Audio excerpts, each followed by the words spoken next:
he proceeds to absolutely fucking body slam us. Like, we're nerds. We're gonna break easily.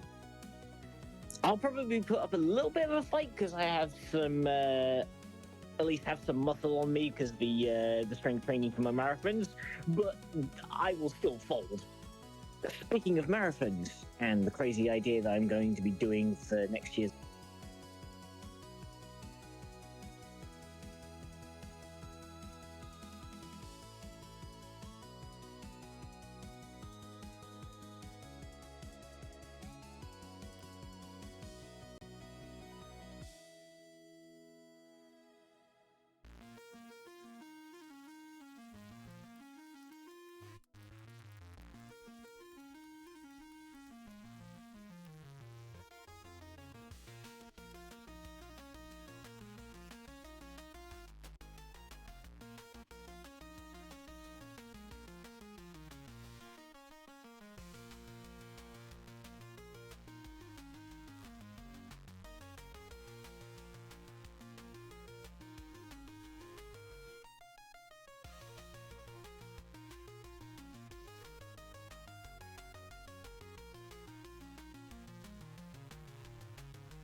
Hi everybody, I will be with you in a moment. I'm just grabbing a cup of tea. I'm trying something new since I've got the week off Monday to Friday, so I just want to see if like early streams will work out. So yeah, just stick with me.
Hi everybody, how are you all doing today? Hope you guys are having a wonderful day so far.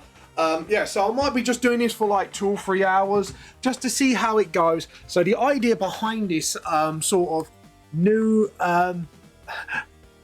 it's a latte ice potion shake. No, that's heresy. Anyways, all jokes aside, so I want to try something new out because I have the week off. I'm going to try and do early morning streams. I'll try to do it before 11.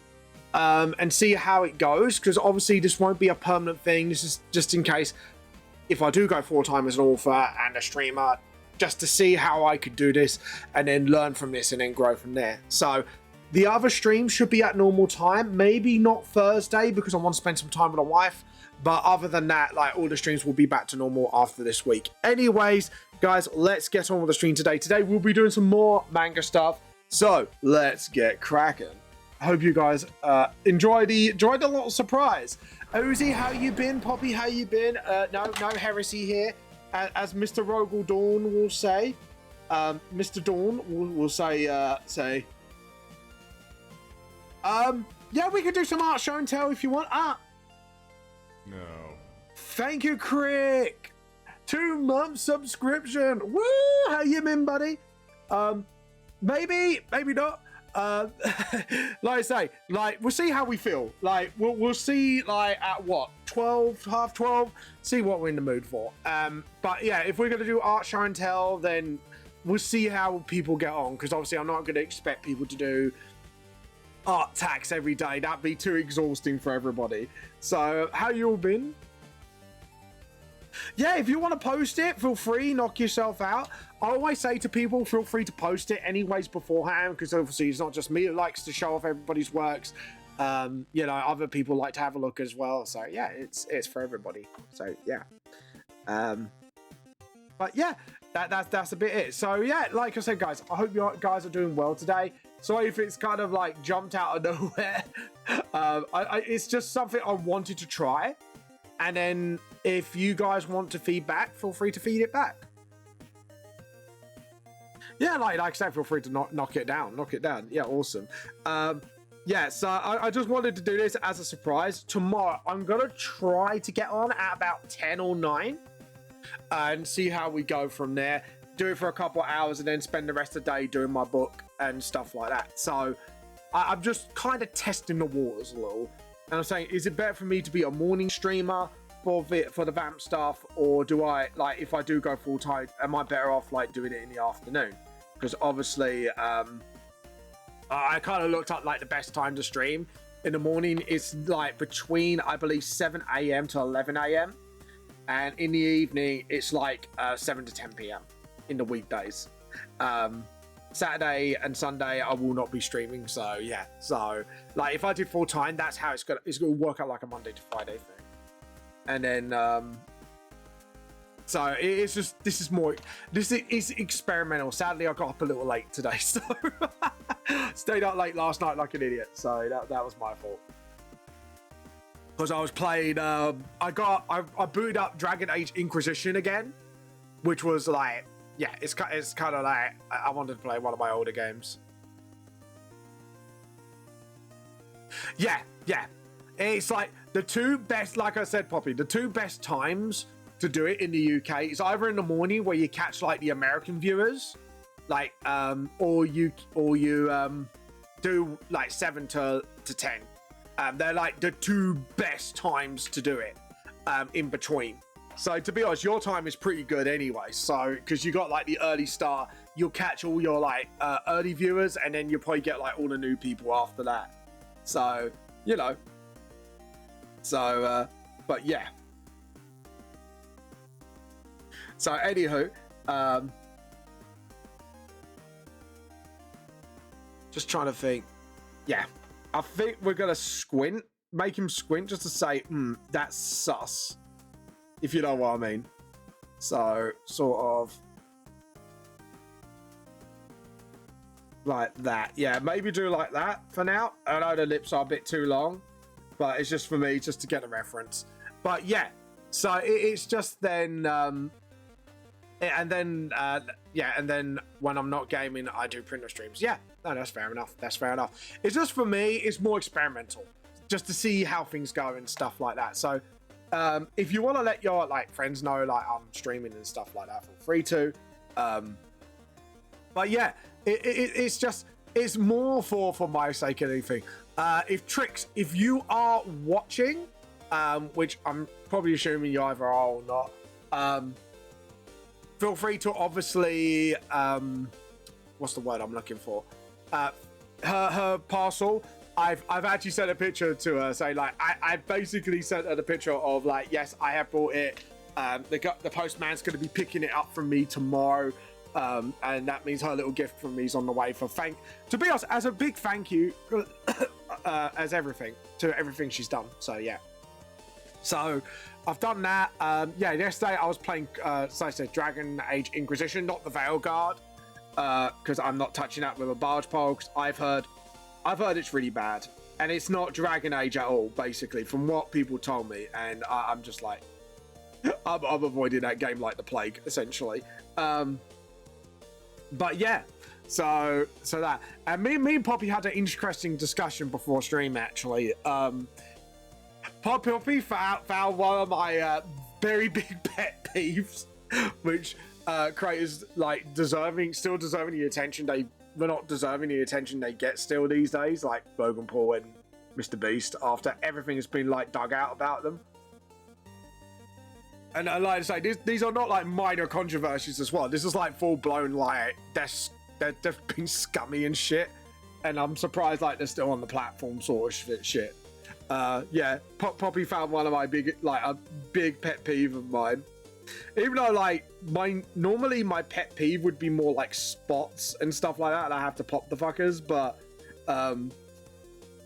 yeah, I'm not gonna lie, guys. Low key, when my wife gets spots, I have to pop them. It's like one of my biggest pet peeves. And me and Poppy were discussing about one of the wrestlers as well. If you mention his name, he appears. I said, well, if you say his name twice, would he despawn? I said we need to do this for science. Yeah, we got scary vamp. It was, sorry, I didn't mean to be scary.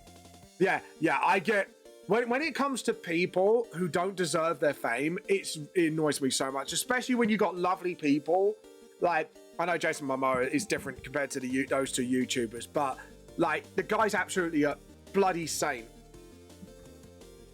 Yeah, say his name and he appears. Yeah, if you say it twice, does he despawn or does he spawn more of him?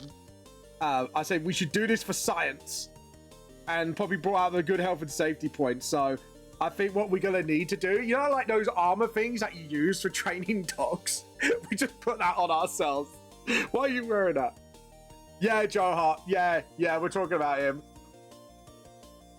We said we're going to do a science experiment one day. Just like get full like body protection suits just in case he beats the crap out of us, and we just see if like if we say his name twice he despawns, or it spawns more of him. Yeah, I think it's a very blam. I think it's an important scientific endeavor for the T cult. This is for science. For science, I say. Oh God. Yeah. Like we don't mention his name yet because we need to put the health and safety protocols in. And God damn it, Blam, why did you mention it? God damn it, Blam, he might appear in the stream now. Why did you do that? Why did you do that, Blam? No. We didn't put the proper procedures in yet. Oh God.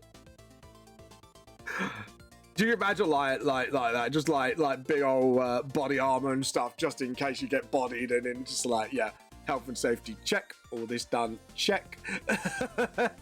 And then we'll just yeah, it'd just be hilarious. And blam, 20 streams streak. Well done. And like I say, Trick, thank you for the 8-month subscription. I mean, awesome. And hello, Chick. By the way, hello. If you haven't heard me say hello before, I'll say it again. But yeah, that's awesome. Blam, for the context, we were talking about Logan Paul, and then it opened up TikTok. There's a video of him playing guitar, saying someone should fire Logan Paul. Which, by the way, bass take. Like I like the guy alone just for singing a song about everyone should fire Logan Paul. Like, I hate that guy with a passion, I tell you. He's done the most scummiest things. He's not been arrested, and what winds me up, he's not been arrested for any of the shit he's done. He's not been deplatformed for any of the shit he's done, because it's not like minor controversies Logan Paul's been involved with. These are like straight up, like either criminal acts or just straight up scumminess. No, I agree, Blab, 100%. That's what I'm saying. I'm surprised these fuckers haven't been deplatformed. Like, there's a difference between cancelling someone over petty shit and just, you know what I mean? For the stuff they've done, they just need to be deplatformed and not be given the time of day. So I then had to educate Vamp on hold on. We need to take the proper health and safety precautions. Where's my bleep button? So yeah, So Poppy said, I need to educate Vamp on law. I am censoring myself. I am not taking the risk. That's going to be the joke now. Like, his name, we need to bleep his name out. I wonder if I could get the Ultimate Mob, just put beep when his name comes up. So, so then we could take true safety precautions, you know. We got to make sure, you know, everyone's safe here, you know. We got to make sure no one gets bodied. Oh god, no idiots were harmed in the making of this experiment. Oh god, but yeah, you know, we got to do it. By the way, chick, we will be playing your game. I will probably say, I'm not sure, like Monday would be like the better day to do it, or Thursday night, but that will be on plan, scheduled. So don't worry, chick, we won't be jumping on that today, but we will do it some. This is just a little experiment. Hence why I have a shot of Anthony Joshua breaking Jake's jaw.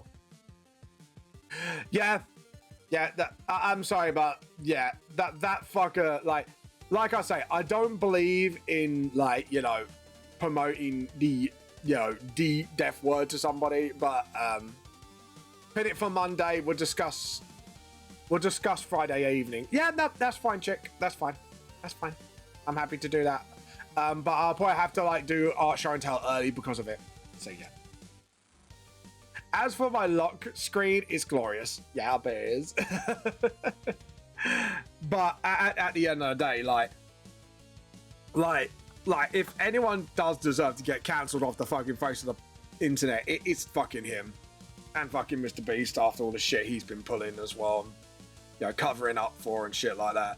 Like, I think that's for me, it just winds me up. You know, like, people like them have a platform despite everything that has come out about them, and it's just like, fuck's sake, man. Come on, honestly. I'm surprised there's no class action lawsuits against a lot of the fuckers anyways, but to be honest, like I say, like the YouTuber, like, you got Critical Role, have done so much good. Like, they get into controversies for the most stupidest shit, and it's like, yes, but look at the good they've done. Like that's, like, social bullshit is nothing compared to all the good they've done. Like, they've done a lot of good charity stuff. They supported 144 LA, which, like, helps people, you know, like, needing education in that. They've done, like, they've made their own charity, the Critical Role Foundation. Like, they've done a lot of good stuff, and, like, they generally support their fans. It's just like, yeah.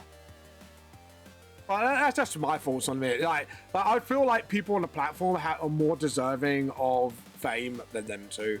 And there are some lovely creators out there, like, absolutely lovely beans.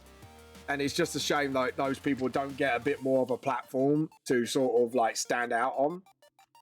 I guess that's just my thoughts on the situation. But yeah.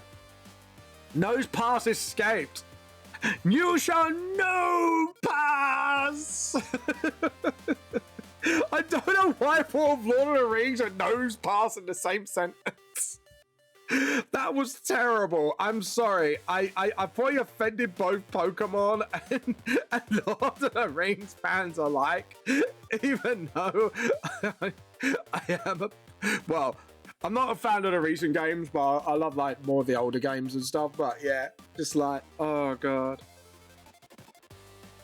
But yeah, like Lord of the Rings, though, I'm a bit of a fan of, and even I made myself cringe at that joke. Oh, we need a meme of that. Can we have, like, a nose pass with a Gandalf hat and a staff saying "You shall nose pass," please?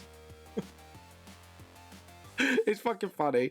Same with Rooster Teeth. They had a lot of controversy, which unfortunately led them to shut down.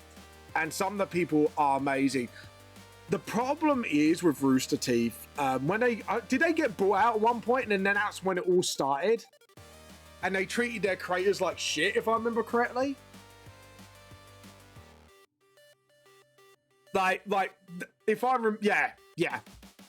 I think that's what happened. Like, it was out of passion at first, and then like basically Court Pros bought it out, and then it just like it was like they did the crate of Ruby so dirty, from what I've heard. They done him like the guy died, and they just went, you know, oh, don't follow the story he wanted to do.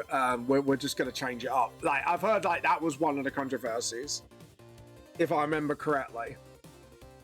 Like I say, if I'm wrong, please correct me. Yeah, they got brought by one of Firsters, and that was the first domino. Yeah, I remember that. And then they got treated like shit. Ruby story utterly changed, apparently. It wasn't according to the guy like who originally wrote it, who passed away, unfortunately.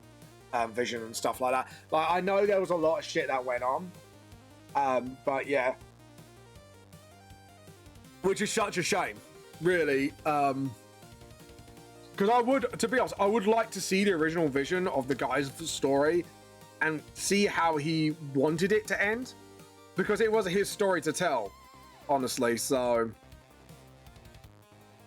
and like Ruby was like one of the best things that came out of fucking Rooster Teeth, apart from Red versus fucking Blue.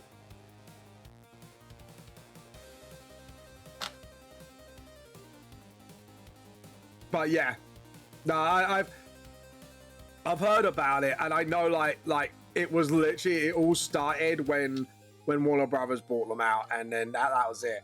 Like, it all went from there. From what I've read up.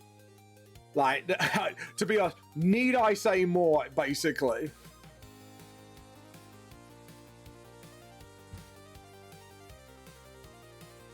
Yeah, but I swear the storyline changed, because I've read it up somewhere where, like, the creator was leading up to a point with his story. He passed away, unfortunately. The guys did their best. Warner Brothers took over around about that time, and then they just changed a lot of the story, essentially. I remembered, because the thing is, like, and this is not that's what I've like. I thought like a lot of the story beats changed after that point, because someone went, oh yeah, fuck him, basically. Like, I swear to God that there was something about that. Like, Blam, unless you want to correct me on that front, but yeah, I remember that, because it was like after I dropped off after a certain season. I think it was like a little bit after Pyrrha's death, if I remember correctly. I remember that much. Like, I dropped off at that point because I don't know, I just felt something was not the same about Ruby. And I know it's like, oh, his vision is whatever you want to make it, but this might be a bit of a controversial opinion, because I know how entitled anime fans can get. Montree's whole thing was, I really didn't have a story, I just want to make fights and set to Jeff Williams music. No, fair enough. I thought he had like an end game at least. I swear he had like at least an end game to the story. But here's the controversial opinion that I have. Like, fans can come up with good ideas for story. Sometimes it can influence what the writer does, yeah. However, like it or not, yeah, that's what I meant, Poppy. He had ideas for it, and I know he had an end game in mind, but like the Rooster Teeth, the people that took over Rooster Teeth went, nah, fuck it. Like, they didn't even end the story how he wanted it for his sake. And to be honest, like, I'd much rather see his vision, even if people didn't like it. Because the thing is, here's the controversial opinion. Yeah, but they weren't set in stone, but it was still like, in my opinion, it's still Monty's baby.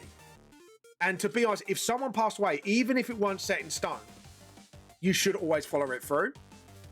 Because it is the wishes of the creator. It is their baby. Yo, I don't give a shit who's got it contractually. He created it. He has every right to say how it ends, unless he passes it off to somebody. Warner Brothers were not allowed in the room of Ruby? Really? That was brilliant. But yeah. But that's just my feelings on the situation. It's just, for me, like, I'd rather let the storyteller tell his story unless he entrusts it to somebody. So say, for example, I know I'm going to die. Say, for example, in 2 years, I'm going to die. I will then turn around to Blam and another artist, say Blam and Creme, and say, you finish off the story. This is what I want it. How you want to get to it is up to you, but you need to hit those story beats. Like, unless I specifically hand the baton to somebody I know I can trust to push my vision forward how I want it to go, or, you know what I mean? Like, at the end of the day, like, that's, yeah, again, it is a controversial opinion, I think, because a lot of, again, anime fandom is quite entitled. And I know it sounds really horrible, but I've seen people that turn around and go, well, if I was the writer of this, this is what I would do. And yes, I say that sometimes, but I know full well that it's not my story. I am not going to force that down somebody's throat. But some of these fans can get so nasty about it and go, no, you know, it's not canon because of this. It's like, well, the guy created it, it's canon. I'm sorry. You know what I mean? Like it or not, as much as we say, if we were to write, we would have done this. At the end of the day, it is their creation. You know what I mean? I have no right to, you know what I mean, say that's canon or not. It's the creator's choice. But yeah, he passed it off to Kerry and Miles, and then Warner Brothers tried. They were like, no, yeah. The series that Warner Brothers fucked up was Genlock. I thought they fucked up Ruby for what I heard. I swear they fucked it up to a certain extent. Maybe I was wrong then. Like, because I did read up a lot about it, and I was just like, my heart broke for Monty, basically. My heart did actually fucking break for him as a creator. Especially when he worked so hard and his series got out there. And I know what it's like to, like, fight the good fight when you're trying to, like, get your series out there and stuff like that. Like, this is why I'm kind of revamping Volume 1. It's not just I'm not, like, changing the story. I just want to give it the justice that I feel like it deserves for my own story. Yeah, maybe I was wrong then. I might have to relook at that. But yeah, I just thought there was a bit of internal drama with Ruby because someone said it wasn't what he wanted. Like, I swear to God, like, I might have to research it, like, just in case, because it could be, at the time, there was accusations being thrown around, but now the information could be different because now time has passed and a lot more, like, proper information has come out. So, because I remember at the time, that was what was going down. But, like I said, I could be wrong. So, you know. If you're wondering what I'm doing like a effect just to see. Yeah. Okay, cool. So I do this to kind of get like what it would look like for shortening. I think I should make it longer. Just a little bit longer, just to sell like the length of the blade. And then just sort of make it smaller like that. There we go. But yeah, there you go. I could be wrong. Could be wrong. But yeah, it's if I give advice to anyone who wants to create their story, tell the story you want to tell. And if you do entrust it to somebody to finish it off for you, just make sure you get the beats you want them to get down. Because remember, at the end of the day, it is their world, their lore, and, you know, you might want to put like an imprint on it or whatever, but it's ultimately up to the creator. Do you know what I mean? And yeah, I'm not trying to gatekeep or anything. It's not me trying to be horrible. It's just me. I want the best out of everybody. And I want everybody to kind of tell their story that they want. You just got me back for triggering your... No, it's fine. Like I said, if there's new information, Poppy, I need to look this up. That's all it is. I just need to look it up. And I will re-look it up later on and just like sort of like read up on it. You know what I mean? Just to see, you know what I mean? Because like I said, at the time, that was the information I got. Now, whether that was the right information, I don't know. All I know is is since I kind of wasn't watching Ruby anymore, that was like the news I got through like the grapevine of pop cultural news. So yeah, so sorry if I did trigger it in any way. It was just more of that's how I understood it, if you get what I mean. But yeah, but yeah, like I said, I know my opinion can be quite controversial. Like I said, I know a lot of fans are going to be, and if people watch this and get angry with me with it, like, please understand the point of view I'm coming from. There are a lot of people out there that will try and push their canon events down the author's throat, and that's not fair on them. And to be honest, I think people need to learn to back the fuck off. You can write fanfics, fair enough. You can write your own headcanon, but just be aware that's all it is, that person's headcanon. Because I know that a lot of, like I think like, what was the anime recently? I think it was like the junk anime. Like there was, people were trying to get their OCs into the manga, like officially, or the anime. It was like, oh yeah, like because the art's so good, why don't you put this person's OC in the manga? And it's just like, dude, unless the artists get directly inspired and go, yeah, do you want me, yeah, blah blah blah, all that shit. Like, don't be a dick about it. You know what I mean? Like, even I'm like, dude, you're being a dick.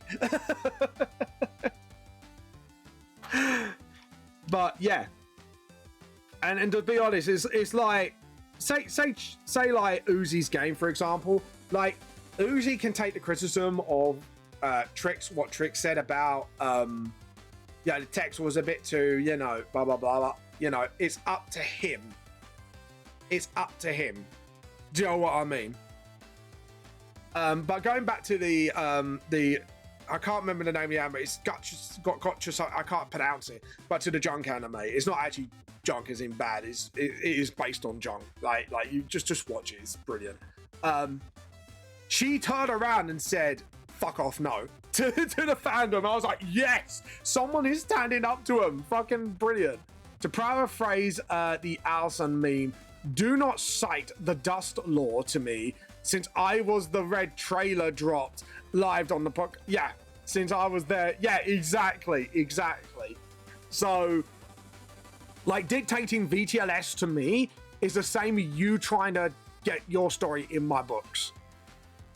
And like I say, because the thing is, though, the project is, I do want to create a world where people can create their own stories on. Like, this is why I'm making the VTLS TGRPG. But just realize, until I turn around to you and go, say to Crick, for example, because Crick wants to do something for it. Like, if you want to write some lore that I think will be super interesting, but you have to kind of work alongside me, say, yes, that'd be possible. No, that won't be possible because of this. And, you know what I mean? Like, unless I thumbs up it personally and go, yes, that is canon because of X reason.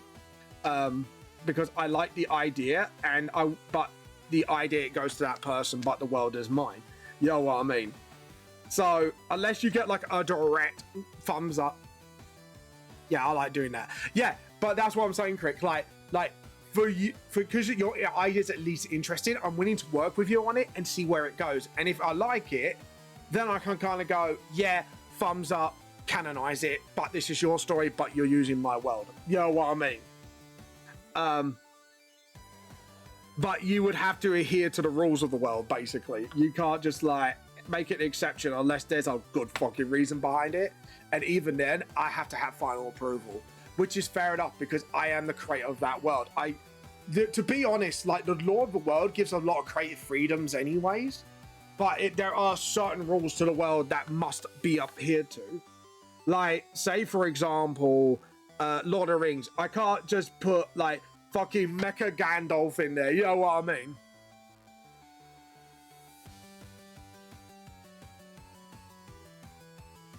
Yeah, and Crick, that's the thing. Like, if you're writing some story for someone's world, that's what you need to like, you know. And I know you understand it. That's why I like your idea, because it kind of does respect my lore a little bit. And then I can work with you to make it fit in with the law. However, if it's your world, I don't get to dictate to you what you do. You know what I mean? But yeah, but like going back to the Lord of the Rings, I can't put like Mecha fucking Gandalf because mechas weren't in Lord of the Rings. But yeah, but like at the end of the day, like I think some people, especially when they do adaptations with Lord of the Rings, you could actually do that. Tolkien was happy for people adding stuff. Yeah, and I get that. but what I'm saying is like Mecha Gandalf, that would be too far of a stretch. You know what I mean? Like, essentially, you give the template to fill in the blanks, but which helped me realize my vision, which helps me respect. Like, yeah, exactly what I'm talking about. Like, and this is the thing: when you do a animated or a film adaptation of a comic or book or whatever, like,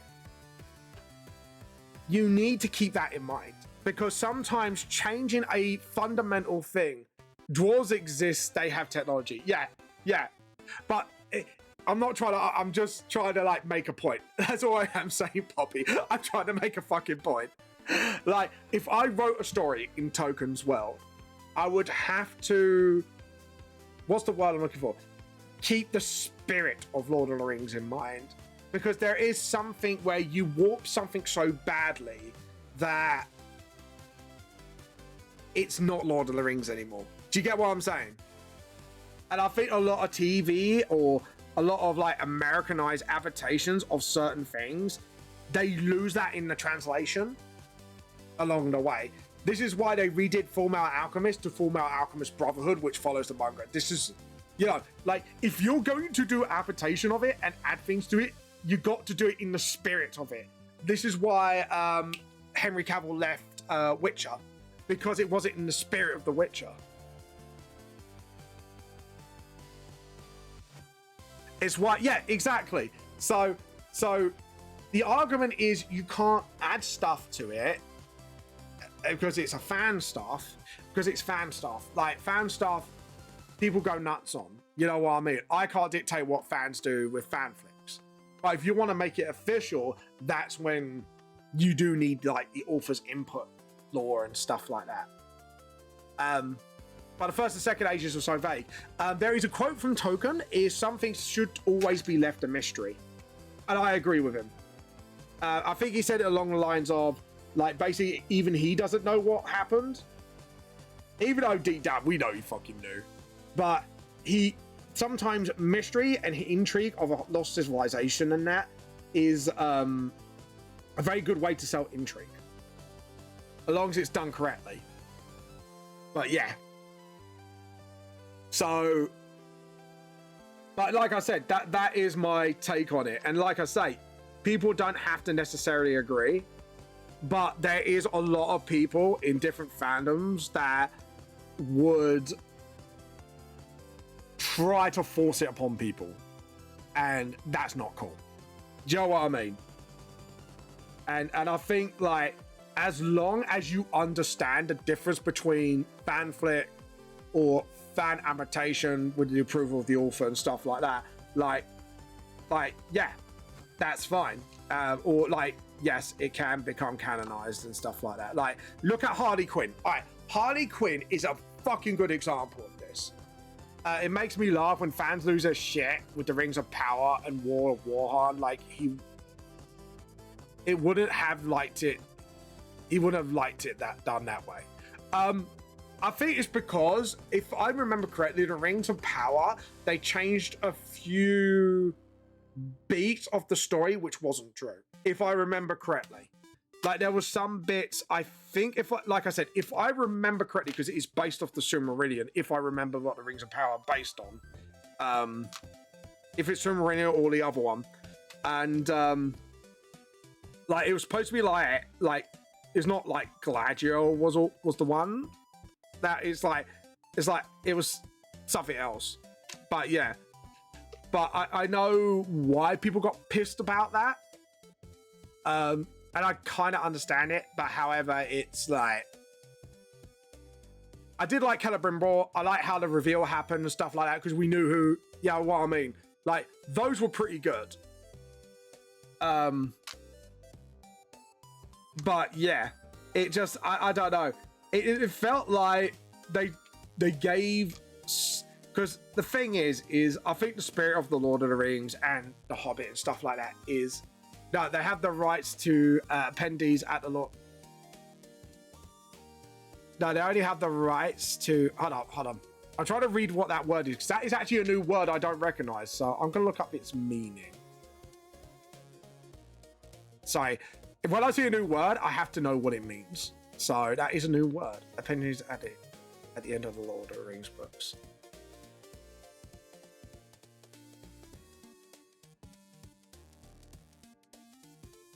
Like I say, hold on. I'm going to copy that word. Give me a second. I'm just going to look up what that word means. Because I'm one of those people, I have to know what a word means now. Let's have a look. What does this word mean? No, I didn't. I wanted the word, not that. Oh God. Hold on, Jack. Just give me 2 seconds, and I will. Because I actually want to look up this word. Thank you for typing it alone, just so I can see what that word means. Let's see. Aha! Third search. Supplementary sections of the end of a document, books, research papers, routes containing detailed materials that supports but does not essential to the main text. Ah, okay, cool. Good, that's a good word. I like that word. Anyways, sorry, I always have to look up new words. I'm a bit like, okay, what's that word? Because I've been playing Scrabble. Dyslexic playing Scrabble is quite funny, but yeah. So. And why is Jaminho so muscular? He's not a muscly dude. He's like a skinny dude at best. I made Jaminho so like muscular, and he's like, no, he's just a skinny little runt. Well, he's not little. He's just a skinny runt. But yeah, that's a good word. I like that word. Thank you, Poppy, for teaching me a new word today. I'm happy with the new word. I like learning new words, so you made me a happy bunny today. Thank you for that. As Vamp has learned a new word today, and that word is fun. Anyways, but yeah, I do like new words. So please don't throw too many at me though, because sometimes like I get burnt out from looking them up. Like, but I do like a good new word every now and again, just so I can go, so that's what that word is. But yeah. But yeah, so it's just like I say, you guys could have different opinions on this subject particularly, but I have noticed like a lot of fandoms lately get really riled up. It's like the Warhammer 40k stuff. It's like people don't understand why people are getting pissed by the female Adeptus Custodes. It's like, oh yes, we're trying to make it more like appealing for it. It's like, yes, but you got the Sisters of fucking Battle. You got the Sisters of Silence, which I argue are more fucking badass. You got like the Witch Cult from Drakari and stuff like that. Like, you do have like female factions or squads within 40k, which sometimes are more deranged or outright like more badass. But yeah, it's just like, there is a difference between like doing it in the spirit of the lore, which is fair enough, and then there's like you're fucking up the lore for shit's for shit's sakes. You know what I mean? A lot of people are not happy with the Rings of Power because the way Galadriel discovers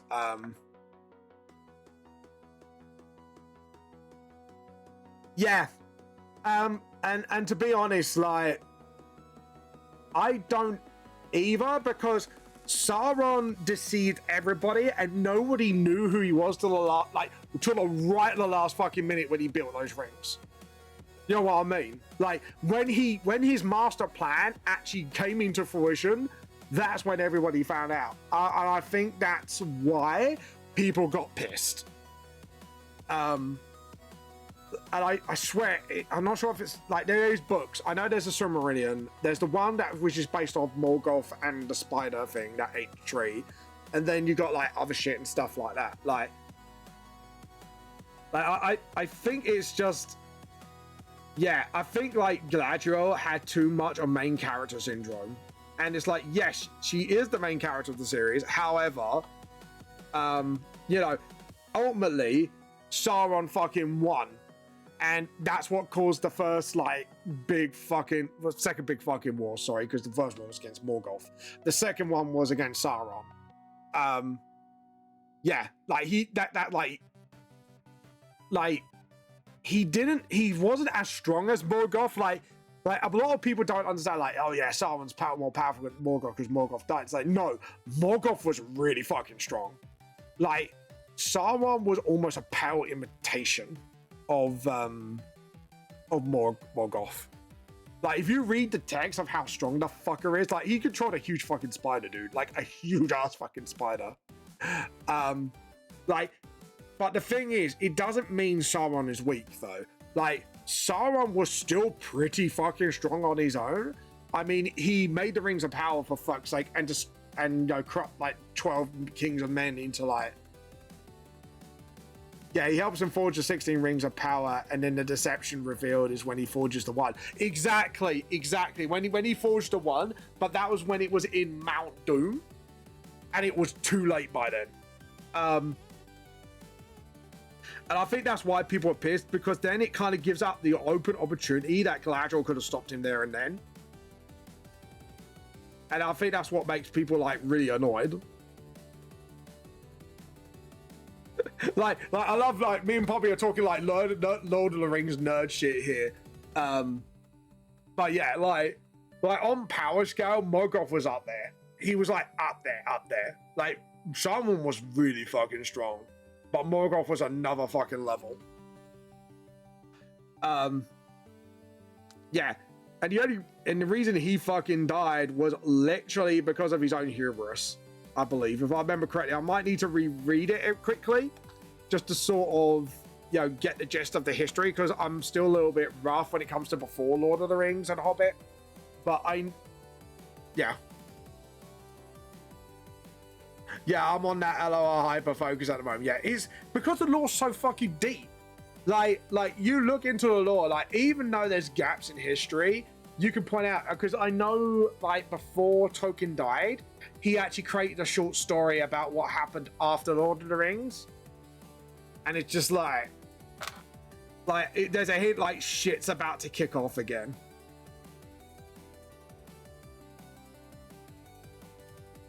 But I don't know, right? Yeah, but it's just so fucking good. Like overall, the writer of Lord of the Rings is fucking. He is a master class. He is a master writer. Like, there's no ifs or buts. Like, you can say what you want about him, but like, the dude knows how to write a story and a world and stuff like that. He is such a good. Like to this day, he is so influential of world building and, you know, character development and stuff like that. Like, his work still gets referenced as a good reference point today of how to build a world. And because some parts are always kept a mystery, and that's a good part, and it's up to fan speculation after that. But other than that, like, it's just so well written. Oh, if I remember a little excerpt, it's like, is there like a like this? Yeah, he left Mount Doom unguarded because his whole attitude was, well, if they get the ring, it will corrupt them. So once they were at the crags of Doom, they could not destroy it. Yeah. So Sauron, if Sauron's hubris, basically that killed him.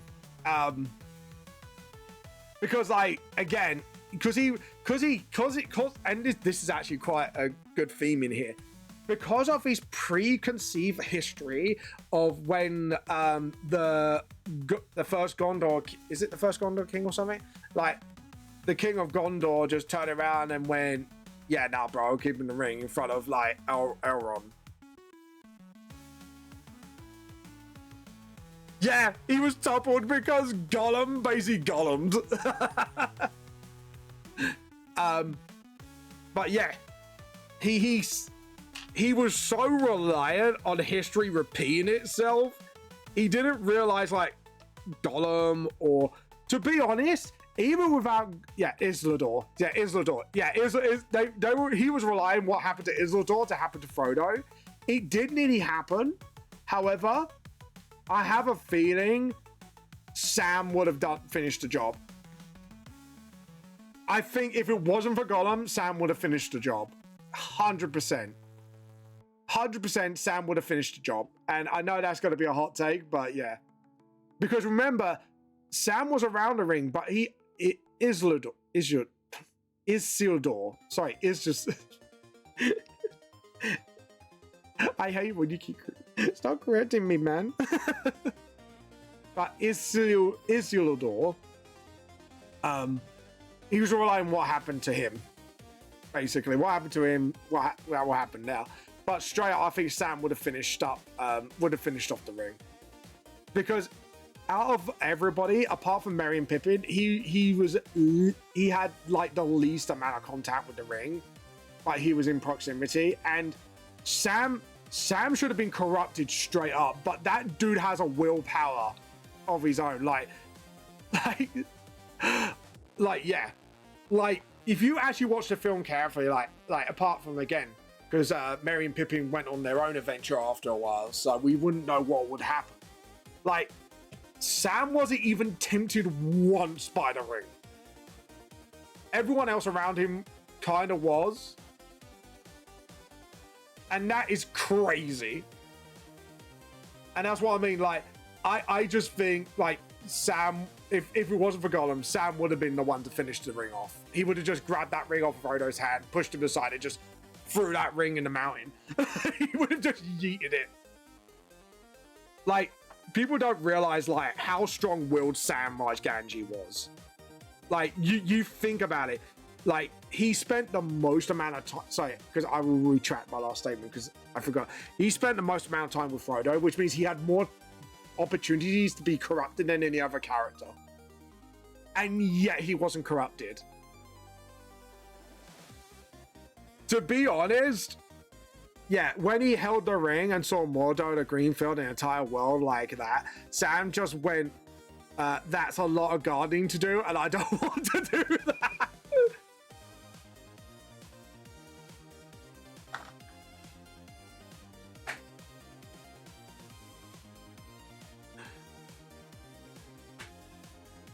Yeah. Yeah, exactly.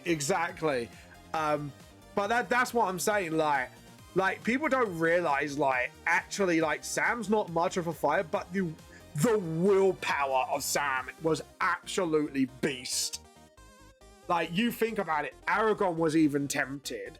Like, Gimli, like, in the Vision would have been tempted. Legolas would be, like, each one of them would have fell. But Sam was never in that vision. Sam was the one who spent the most time around him because he chased after him. And it's just like, man, when he held the ring at Mordor, yeah, like, dude, like, that guy has a willpower of iron. Yeah, Sam was the real main character. I agree.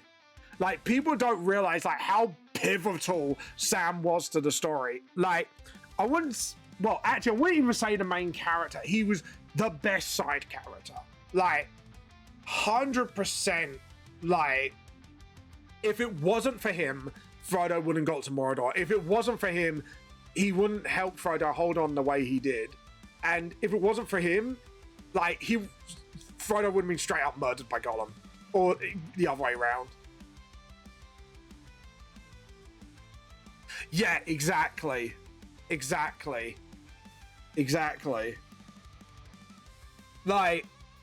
I said, like, when you really think about it, like, Sam almost had the same amount of time. The only difference is Frodo found the ring in the Hobbit layer. Yeah, Sam's the real hero. Exactly. Like, and I think, and this is just a theory of mine. Frodo had spent a lot of time with that ring when you really think about it, because remember, he lived in the same house as Bilbo most of the time. He visited Bilbo a lot of the time, which means he would have been around that ring 90% of the time. Yeah, it's a Lord of the Rings feel. So I think the reason why Frodo lost his will was because he spent so much time at Bilbo's house in the proximity of the ring. Because remember, you don't even have to touch it. You just need to be near it. Galadriel was tempted by it, and she was like near it for like a few moments while they were in like the forest. You know what I mean? So my theory on it was Frodo obviously had first signs of corruption, even from the first scene, because he was near it like constantly, because he was near Bilbo, because Bilbo was like shunned by the Shire because of him being different and the ring and stuff like that. So I think the Shire knew something was off about him because of that, but they didn't know he had the ring, if you know what I'm saying. Like, they knew there was something off about Bilbo, and obviously Frodo being associated with Bilbo, yeah. So my 2 cents on it is essentially Frodo, I think, would have made it all the way if it wasn't for that. However, Sam was just fucking beast. He wasn't even tempted once by it. Like, other people like spent shorter amount of times near Frodo in the ring, and like the temptation was too real for him, and they had to stay away.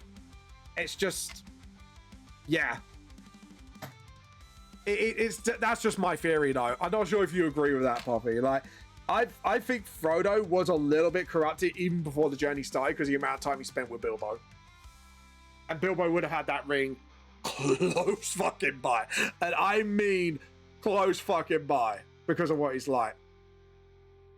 Like, even Gandalf was like tempted by its power. You know what I mean? Like, it's just fucking, like, he knew, like, yeah, you can't touch that shit, but at the same time, he was like, yeah, like, even he can attempt, like, and Gandalf, remember, is not just a wizard. He's, like, one of, like, the godly beings made manifest, like Sauron was, but even Sauron got corrupted by promise of power. It was more events than the Hobbit Shire folk are not built for adventure, but Bilbo disappeared for months, then came back with all his gold and wealth, and it was like, that's weird, Bilbo's weird. Yeah, exactly. So the only one person spent that more time with him than anyone is another Baggins. And the only other Baggins that we know of, we don't know about the other. Yeah, Bilbo's weird. Exactly. So, yeah. So, I feel like my theory has grounds. However, like, even though it has grounds, I know there's some holes in my theory. But I believe this, if Tolkien wrote it the way I think he wrote it, I 100% believe that Frodo was already partially corrupted by the ring's influence. Like, yeah. It's just like, yeah. It's just like, yeah, it's just fucking mate. But, and to be honest, I think Gandalf kind of knew if it was anyone going to be a ring bearer, it would be a hobbit. I think he just chose wrong with Frodo, in my opinion. I think if Sam was the ring bearer, he definitely would have finished off the job. I think Gollum would have been dealt with a lot more earlier. Like, the dude was MVP. Like, people don't realize how much of an MVP, like, Sam really is. Like, if you say, like, Overwatch language of who was definitely that, yeah, Sam was MVP. They even say the Twin Child, Frodo wouldn't have got anywhere without Sam. Yeah, exactly. He would not got anywhere. And I think people will kind of sell Sam off quite easily if you just read it on the surface level. But when you think about it from my theory's perspective, that actually makes a lot more sense. But yeah, it's just, and to be honest, I think it's because Samwise Gamgee, and this is a little bit of a trope. He was so pure-hearted as a person. He is such a lovely person. I I think he's just a pure-hearted person who didn't really want like power or to keep the shiny. He just wanted a easy life. He wanted to have his girlfriend, and that's it. You know what I mean? Like Sam was the straight man of the two. Like without him, like you said, Frodo would not get that far. And I think Frodo knew that. That's why, like, Frodo let Sam come with him at the end of the Lord of the Rings film. Because I think deep down he knew he needed Sam. He didn't need anyone else. He just needed Sam to keep him on track and keep him honest. Anyways, guys, if you want to keep supporting my streams, feel free to do so. Or you could just watch, like, comment, and subscribe. That would be fantastic. Thank you, Kofi Bot, for a reminder. But yeah, I would have straight up said, like, if anyone MVP'd that fucking shit, straight up Sam. Sam's just straight up MVP's Lord of the Rings. Like, if you guys want to rewatch Lord of the Rings, what me and Poppy are talking about, rewatch it and look it through the lens I kind of look at it from. You can disagree with me, because it's only a theory. It's a LOR theory. Thanks for watching. But game theory,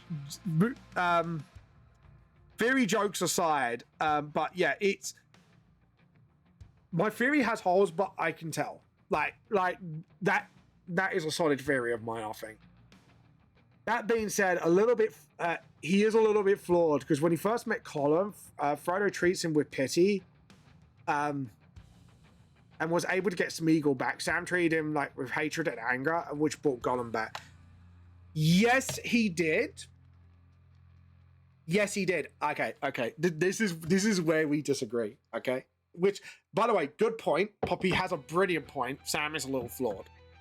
However, I think Sam is a good judge of character. And I think he knew, even if you treated Gollum with the utmost respect, Gollum would have turned on Frodo because of the corruption. Right, I've got to go. I have to be stabbed by the GP. All right. I hope it's not too painful, Blam. Have a good one. Have a good one, Blam. You get shagged by the GP. Hope it goes well. I don't know how to say that because you said getting stabbed is like, what do I say? Like, you know, yeah, I hope it goes well.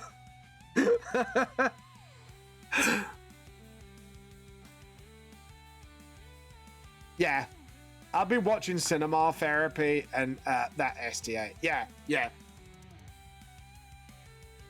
I'm getting bloods taken. No, that's fair enough. Is that because you're getting tested for something, or is it just like you're just giving blood because, you know, you're being a charitable chap, basically? Either way, well, you know, if it is testing for something, well, hopefully, you know, nothing, you know, no news is good news, basically, if you know what I mean, in that front. But on the other front, you know, good to know. I can't donate. Oh, you can't donate blood. Fair enough. So just testing for stuff. Fair enough. Statement comes from directly from their Sam video. Yeah, I get that. Yeah, and I do get it. Like I said, I do understand that perspective because Sam did treat Gollum like shit, and maybe Gollum would have maybe lasted like a few moments longer. But I think Sam ultimately fucking knew Gollum would turn because he's already been corrupted by the ring. There was no way that that Gollum was gonna redeem himself. He was corrupted. There was just no ifs or buts about it. You know what I mean? Like sooner or later he would have turned to get the ring. The ring had too much influence on him already. So on that respect, I think Sam did it it was misguided. However, I think deep down it was literally he knew Gollum would be an absolute threat to the quest. There is no doubt in my mind Sam instantly knew what was gonna happen. So Lord of the Rings and the Hobbit Extended Edition, watch along then. Yeah.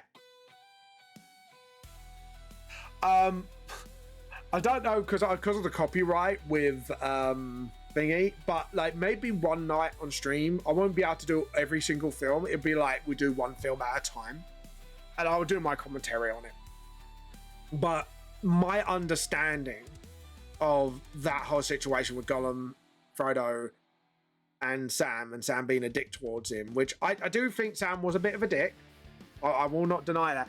But I think instinctively, he knew Gollum was going to turn, no matter what. And I think he wanted to chase Gollum away, or keep Gollum away from him as much as he can. However, little to his wisdom, he should have kept him around, because then you could keep your enemies closer. And you could keep a right fucking eye on them. But yeah. It's just, yes, Sam was ruled by emotions, but I think the instinct was there. I think he was right on the money about Gollum. And it is quite tragic, really. Because it does show, like, some people, like Gollum and that, the problem is, like, yeah, with the one ring, is once you're corrupted by that ring, it's so hard. It is so hard to get out of it. And that's the problem. I love Lord of the Rings. I think it's such a brilliant film. I think, like, Peter Jackson did what he can with the films, because if he did the whole book, it would have been like 9 more films at least, because you got the Tom Bombadil stuff and all that stuff. So, however, if Lord of the Rings was a TV series and you got all the characters to reprise their roles, unfortunately you can't, because obviously some of them have passed away. One of them particularly, but if you did have a TV series and you got people reprise their roles, you would be able to do a whole Lord of the Rings from start to end. And that would be quite fun. But yeah,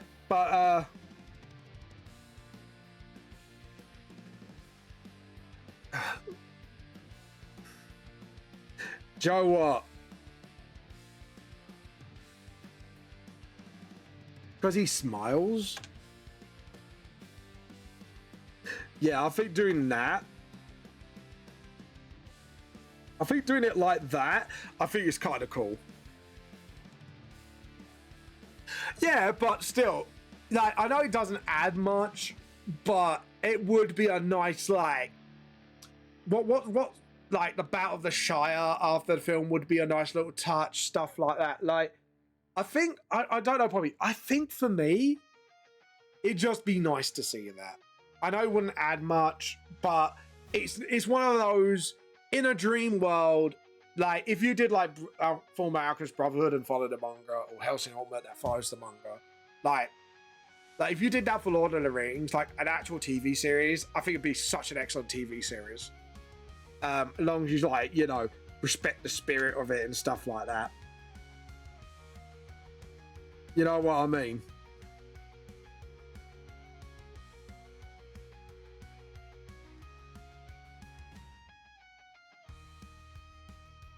But you know what I mean? Like, I don't know. I feel like it would have been a nice little touch, because I played the Lord of the Ring game, the PS1 game, not the one that's based on the film, but the one that's more based on the book.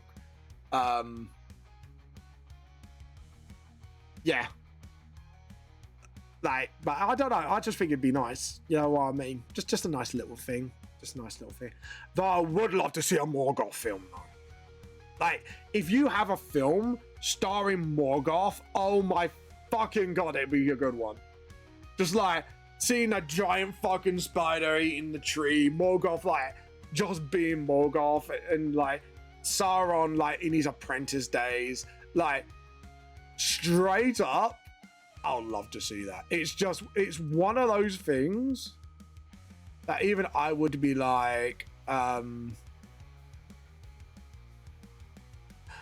I'd be like, yeah, 100%. Like, you know what I mean? I would pay to see that. But yeah.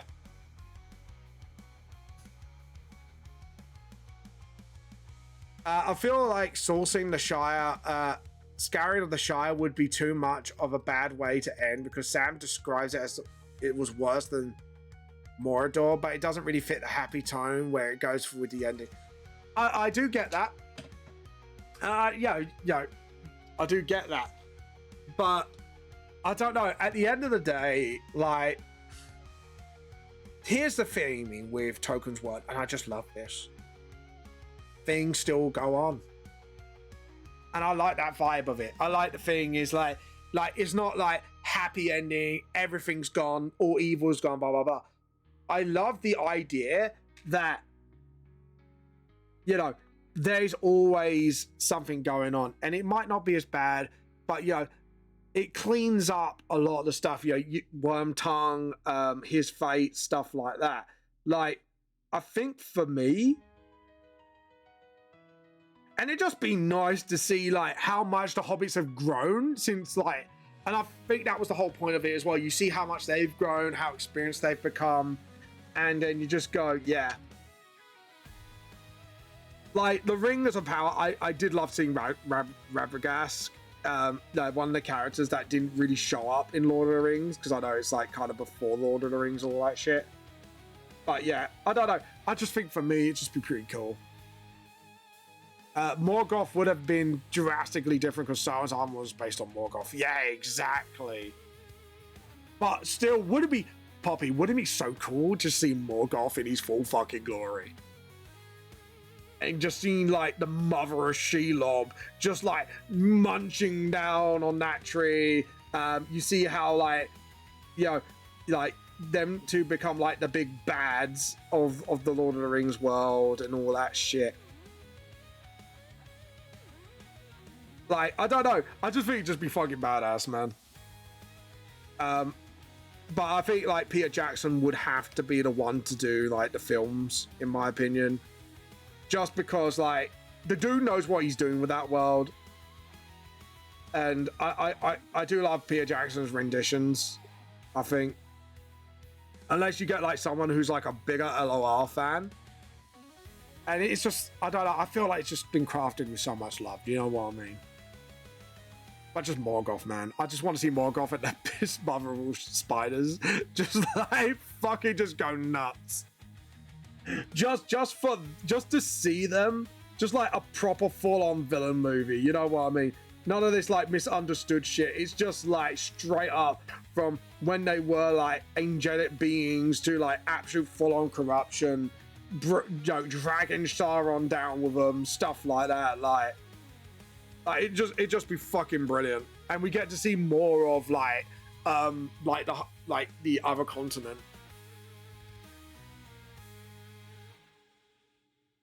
I feel like it might be done more as a franchise after the Flusterfuck that was the Hobbit. Flustercuck that was the Hobbit. Yeah, I have mixed feelings on the Hobbit because they did have some pretty fun action sequences, like, you know, when like the whole river fight was fucking brilliant. I love the river fight, and then you got like the dwarves in the barrels and that. It was fucking so funny. I don't know. It's just like.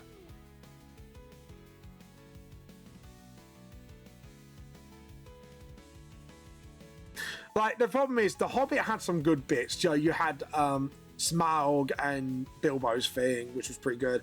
The Gollum and Bilbo's, like, rhymes challenge, like, they were pretty on the spot from what I've seen. But other than that, like, I get what you're saying, because there were some bits of the Hobbit film, you're like, what the fuck?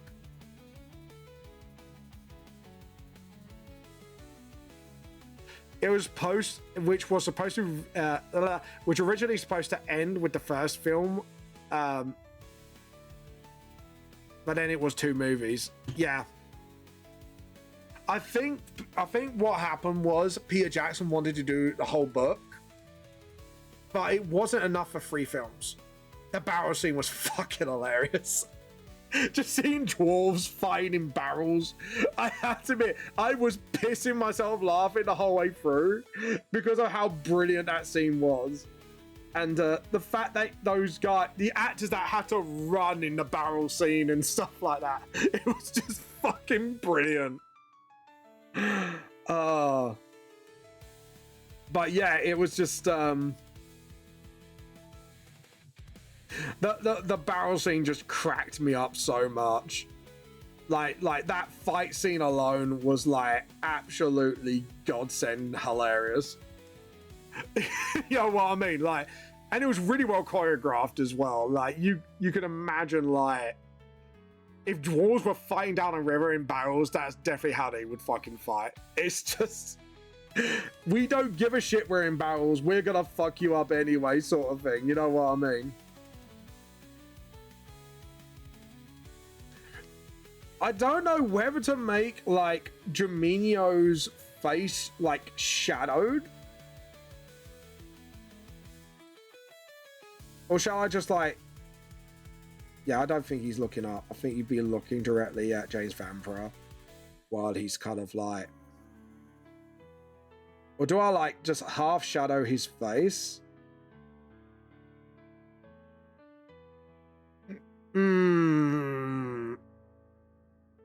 Poppy, what do you think I should do? Full shadow or half shadow the face? Here. Like, here.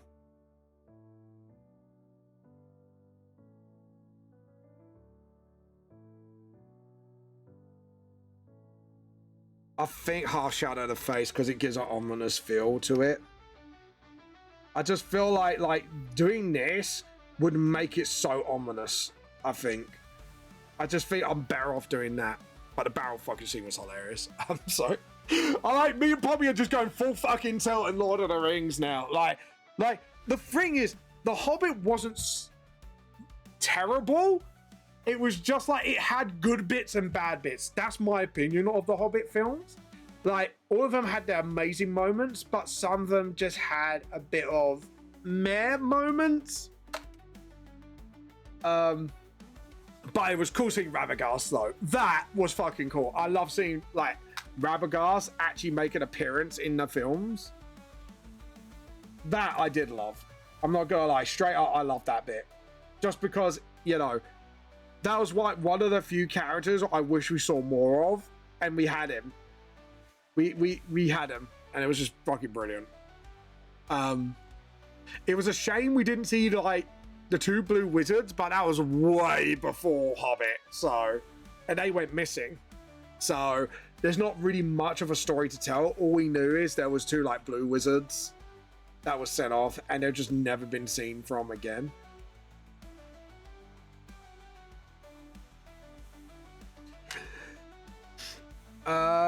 But yeah, it's I don't know, like that's how I feel about it. I feel sorry for Chick. Chick's just been hearing non-stop Lord of the Rings in his ear. just two guys just like hyper fixating on Lord of the Rings for like for like 2 hours straight.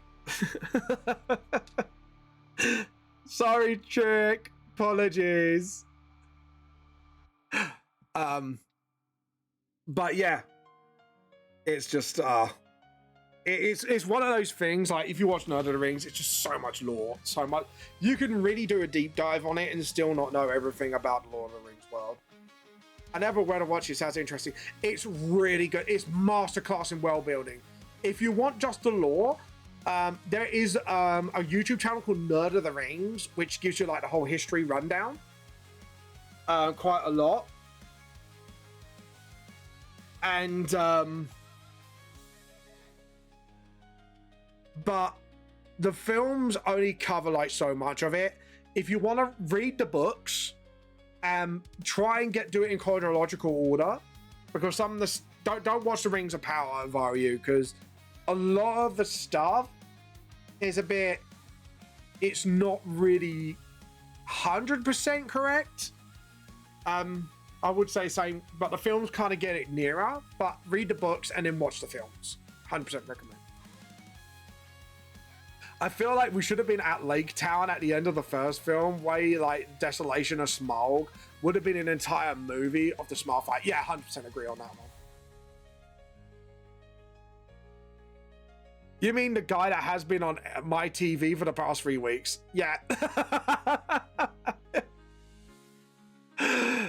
But yeah. Yeah, I to be honest, I think the Desolation of Smaug should have been just one film. And I think that's where they went wrong. Because the War of the Three Armies was was its whole, like, yes, it happened during the events and all that shit, but the three armies thing could have been its own film. Do you know what I mean? I've been watching his videos. Yeah, Nerd of the Rings is such a good channel. If you want like lore, and he deep fucking dives. He goes through the fan letters that Tolkien had, and Tolkien actually answers his fans and stuff like that. Like, Tolkien is a masterclass in world building. An absolute masterclass.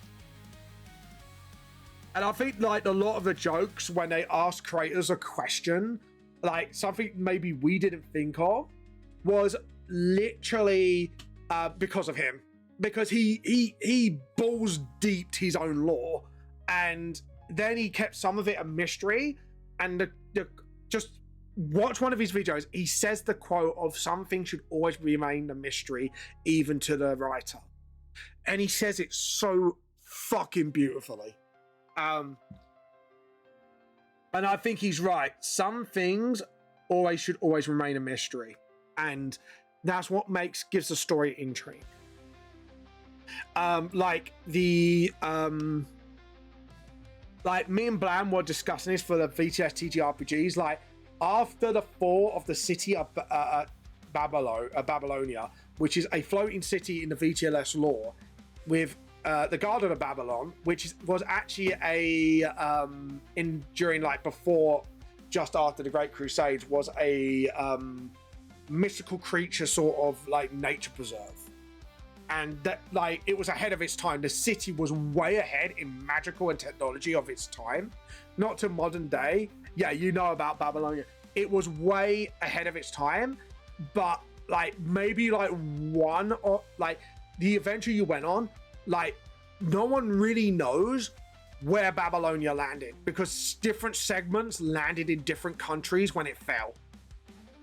And the segment you entered was more the Royal Gala, which was like the main hub of Babylonia, where like the royal family lived, and like the major institutions lived, like the Institute of Education, the Institute of Agriculture and Marketing, like stuff like that. So, but the other parts fell in other places. We know roughly where they would be, but we don't know where they are. And people have found bits, but kept it a secret. And that's why, like, certain countries might have certain boons in certain areas. Well, the Battle of the Five Armies was never described in the book.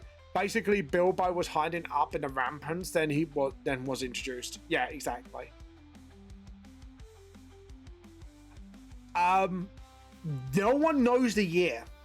The city fell about, at bare minimum, 10 to 100 years after the events of the last Great Crusade, which made the split between, like, the last Great Crusade caused the split between the supernatural and the humans. Even though some humans still remain knowledgeable about it, but they kind of then, like, a lot of the supernaturals disappeared into folklore. So Babylonia fell literally about 10 to 100 years after the Great Crusade, but nobody knows when, because there was only one documentation and it said they saw a city fell out of the sky. It fell. And that's all there is. There's one documented instance, but it protrudes to Babylonia, but it never was revealed it was Babylonia. The floating city of Babylonia. Which, that's when the Gilgamesh Live disappeared into, like, the ether, basically. Like, no one knew where they were. So, yeah. So, like, I think, like, if I got Blam's notes, like, we won't say much about it, but one had a technological boom because someone found out. So one had a magical boom in, like, being years ahead of its time and stuff like that. Ew, emo blondie. He's not a blondie. Who's an emo blondie? But, sorry, brain wasn't going to skew. So, what was I saying? Brain's going a little skew. So, Gilgamesh. Oh, you're talking about from Fate. This Gilgamesh in the VGLS world, like the first one, was literally they were literal demons. Because demons in the VTS world, instead of being like a spiritual being, they were a race of people like tieflings. So I gave them like sort of like tieflings coating rules wise in the D&D world. Often misunderstood, but they are like super experts in like doing deals and stuff like that. Like they're very meticulous in detailed stuff, which is they are suited for certain kinds of work. Yeah, but Fate Gilgamesh is supposed to be like an arrogant dick. But anyways, but yeah, the Gilgamesh the First was one who built the floating city with a certain someone, which I won't spoil. It won't come up in the manga, but it's just for stuff like that. Yeah, exactly. But as I was saying, what was I saying? So Gilgamesh the First was the one who built the city. The second one introduced the agriculture sector because of survival reasons. Like they had agriculture out there, but he kind of improved it because all the line of Gilgamesh are extremely intelligent people.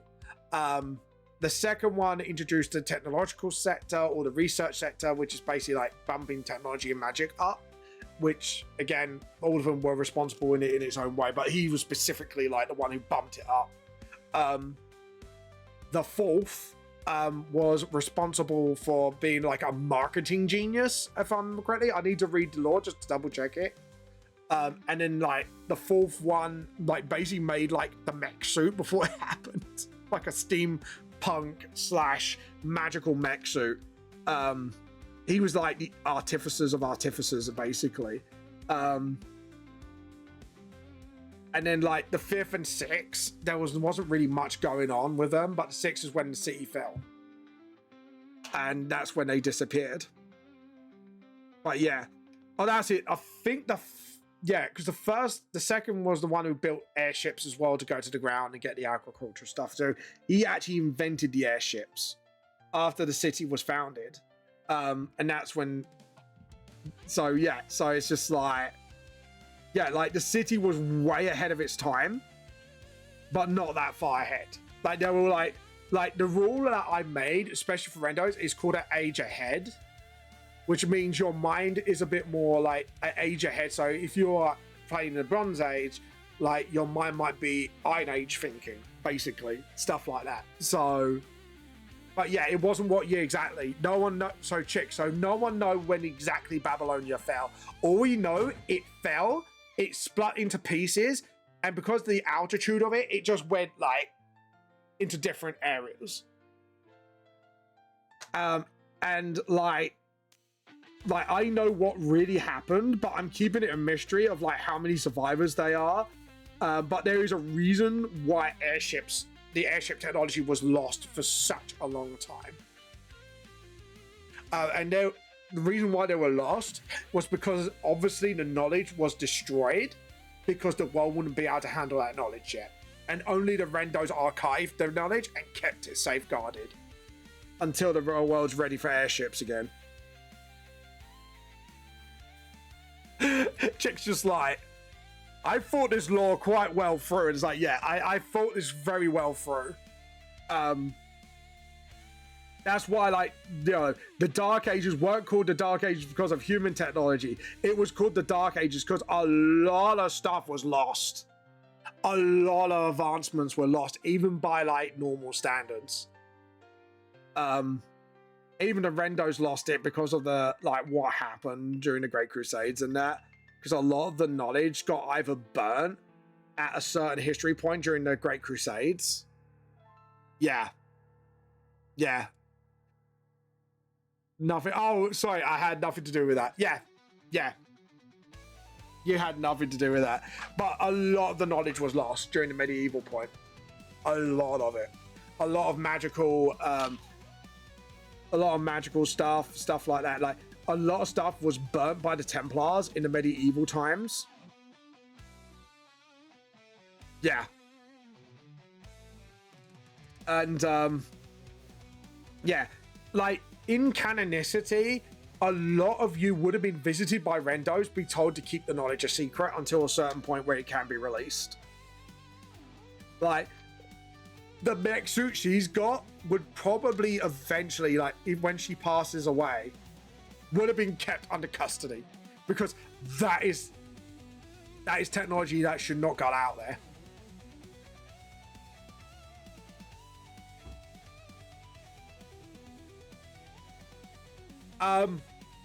Historical. So with Callahan's history, the history that was lost was more historical history. Technological was medieval. Historical was Callahan's fault, because he was corrupting it. And here's the tragic part: Callahan would have somehow restored some of the history that he knew of. He wanted to just use that area as a conduit and then make the knowledge area elsewhere. That was his whole plan. So it's not like he wanted to destroy history. It was more of like he was just using it and he knew it would be a consequence, and some of the history to him was of no consequence. So the only bits he would restore is the stuff that had consequence. But yeah, that's why so much of the history was lost, because you guys made him lose control. And even he couldn't tell how much knowledge would have been lost during that fight, because he was interrupted.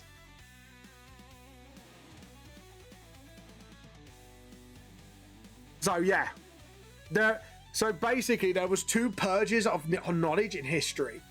One during the Great Crusade because of technological reasons. The second one was historical, which could pertain to some of the knowledge was recovered, which would have led, but luckily maybe some of the people who maybe been like the Rendos would have retained some of the knowledge, which would have helped people hit like the Industrial Age.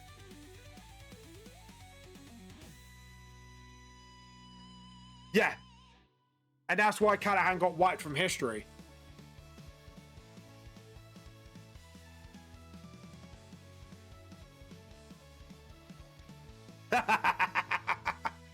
I told you there's unintended.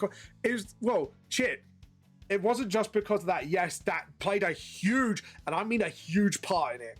However, like any distraction that he has, when you hit him, when you hurt him, when you're like, when he's not concentrating like the task at hand, knowledge would have been lost.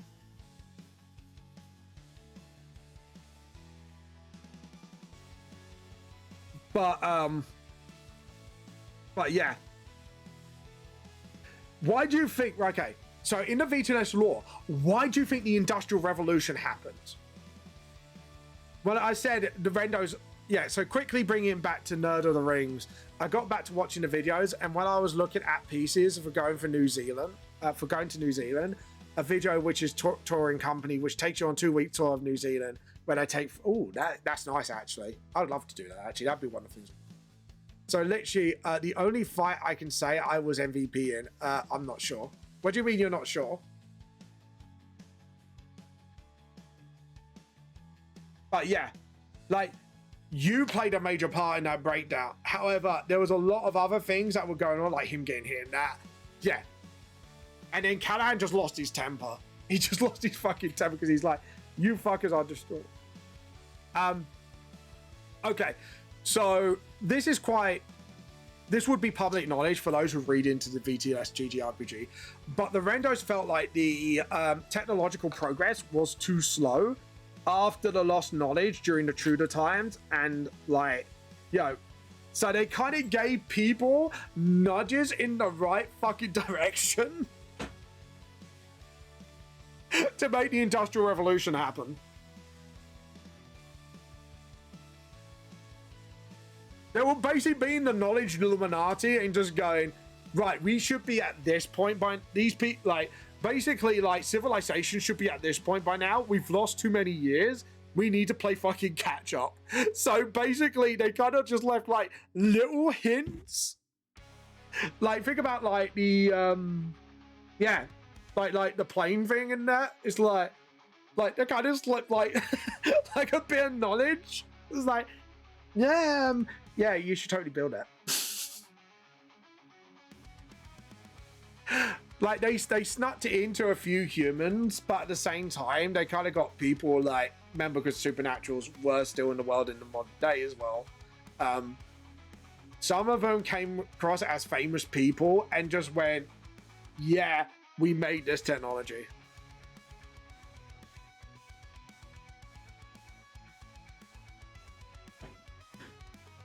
You would say that our action contributed to the progress that was made? A little bit. Basically putting Elizabeth on the throne, which led to the Age of Restoration. To be honest, history played out the rest as it should do. Like, King Edward then came onto the throne. He died because of, obviously he was too sickly. Then Bloody Mary came along. Then it was Queen Elizabeth. She was the last of the three to take the throne of the Tudors. No, right, you're getting mixed up Victorian and Tudor era. Tudor era, it was right up to Elizabethan. Elizabethan was like just a little bit before Queen Victoria's reign. Yeah, so Elizabethan was that surf plank point. Like, this is like 100, 200 years down the line. Like, Rendo's, yeah, led to the, yeah, the Age of Exploration was nothing to do with anyone else. That's just like, they were letting history play out at that point. But it was just technologically, Rendo's went, humans should be at this point by now. We should be all at this point by now. So they kind of went, like, gave permissions to certain people to appear as famous humans, or they kind of gave certain humans, like the Wright brothers that invented the plane, a little nudge. Like, Einstein in the VGS world is still alive, but he's a demon. And he was a brilliant scientist, even by Rendo standards. Like, he was, like, smart. So, yeah, like, the Rendos may had given him, like, humanity just a little push in the right direction at that point. They just went, right, we need to correct course. Yeah, all right, cool. Let's, you know what I mean. Let's get people actually fucking contributing. Oh, sorry, apologies, chick, I didn't realize. Yeah. Would benefit exploration and then led to industrial. Yeah, exactly. Right. Sorry, apologies. Raven and I were trying to break her girlfriend Clea again with an expensive holiday. I was hoping Clea didn't know about the fact that Vigo was breaking toe helmet. I mean, it takes you like where you filmed that scene. Would be hilarious if you know the meme location where it happened. Oh. Yeah. It kind of.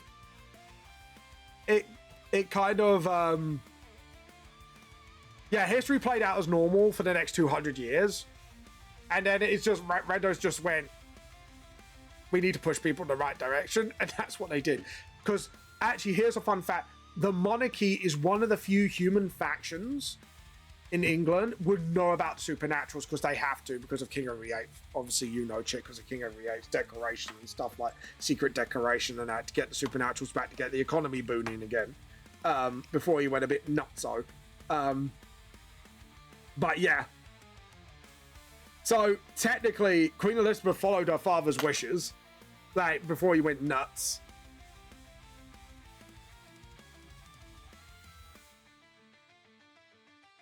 But yeah, that's essentially what happened lore-wise.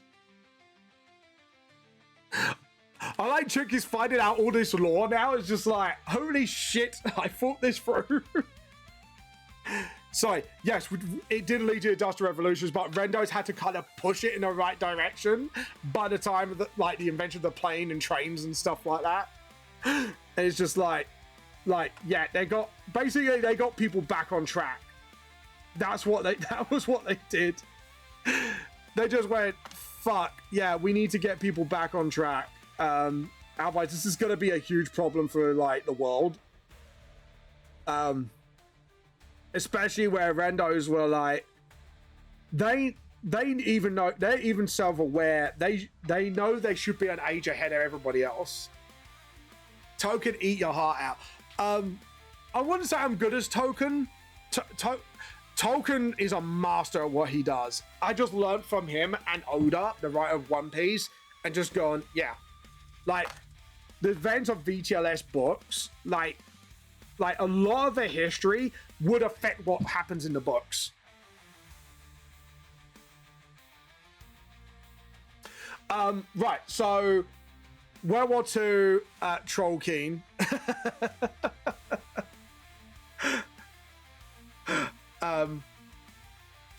So technology basically caught up where the Rendos were happy with.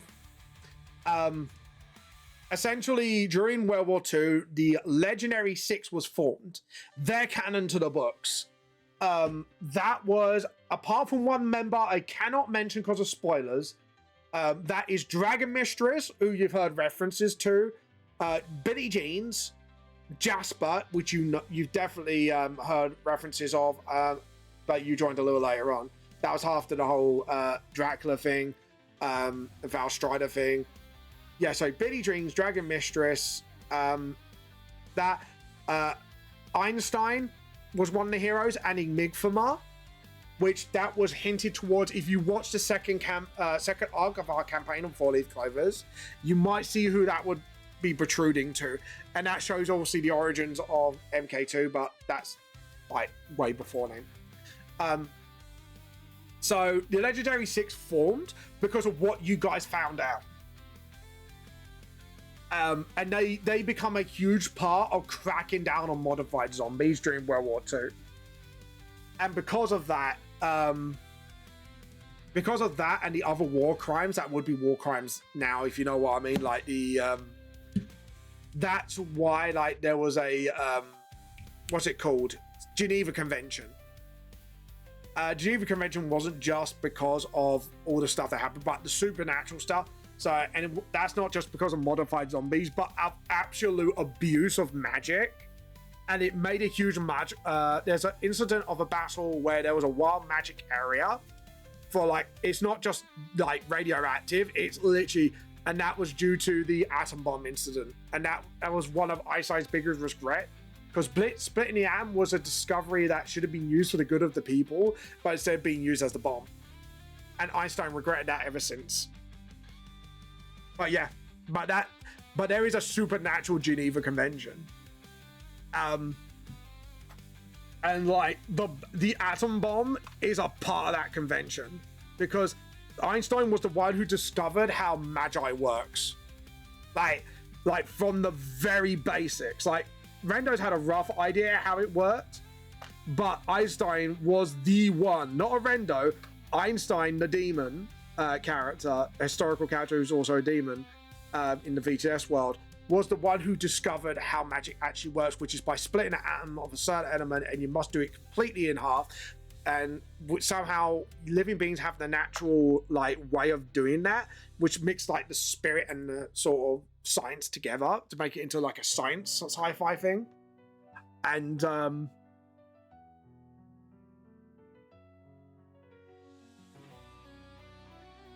which demon? Einstein was the one who invented, like, the one who discovered splitting the atom, but people misused it. And he said that was one of his biggest fucking regrets. But yeah, which also led to the digital element being born and discovered in the elemental magi table, which, you know, water, fire, all that. The digital element was discovered then, which eventually led to the technological boon.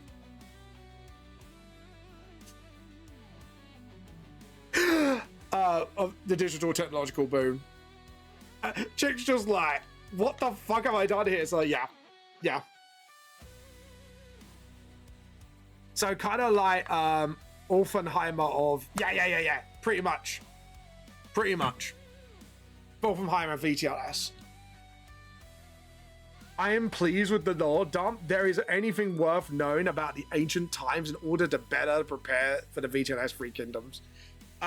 Yeah, so like this is like a timeline shit. The only gray area I need to start filling is like almost some of Asia's history. Like European history, I've got pretty much locked down. Again, token eater higher. I've even put ages where races were born.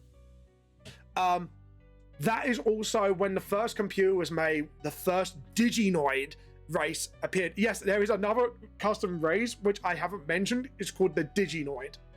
But they're not discovered till a little later on in the manga, which is in like the actual manga's timeline when that gets discovered. But they were around for a few years since the first computer was made.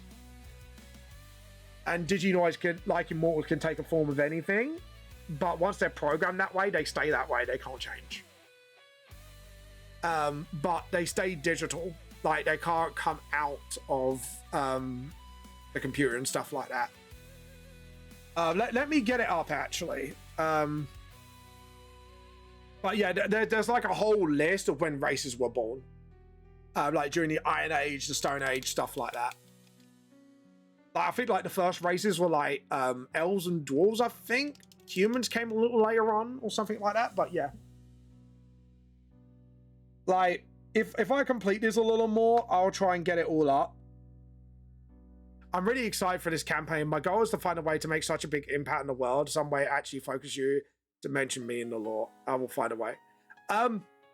Yeah. But at least you got some of the history now. Like that's a lot of history I'm willing to disclose. Like the Great Crusades are like the area where I know bullet points have happened. And I'm not going to reveal what, because like that was like a desolation of what happened. Like there was a lot of like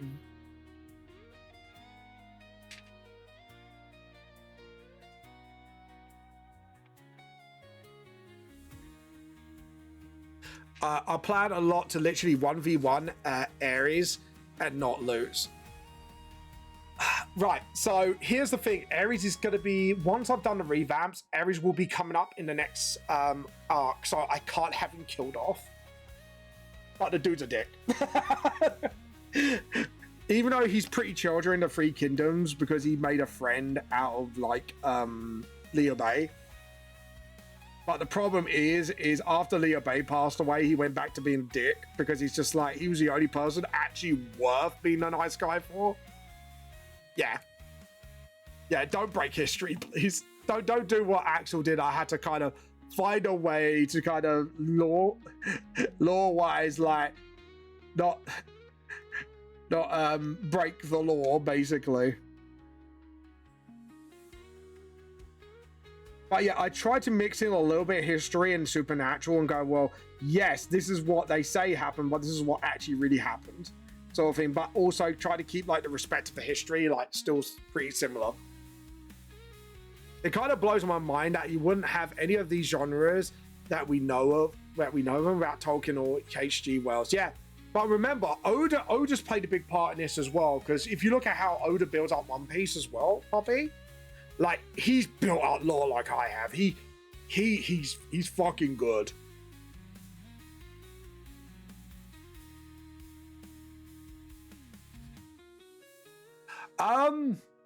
To be honest, I wouldn't rely on that because remember, this is the point just after the Immortal Realm War almost. So they have a treaty that they have to keep to. Even Zeus wouldn't dare fuck with the treaty at this time. Because a little he hates to admit it, he had his ass handed to him after a certain tragedy kicked off. Because the bit I will not speak about until the book comes out is he's afraid of a certain someone. And you have met this woman. That's all I'm going to say. It's one of the realm rulers. That's all I can say. But oh my god, she went to fucking town on him. Like, Zeus is afraid of one person. No. Yeah. Because if you read between the lines of what happened, who that person was friends with, and the tragedy that fell after, just after that point, it wasn't recorded because of how brutal she beat the shit out of him for what happened. And that's what led to that 10 Commandments agreement. Hence where the myth of the Ten Commandments came from. No. No, no, no. Begins with a B. Very, very famous lady in history that in the VTS world, she was alive for like long. A stream while I was napping, it's fine, Tricks. It was a surprise stream, so I don't expect you to be like, you know. Do you know who I'm talking about? Chick. If I'm hinting at you, because I think you clocked it now.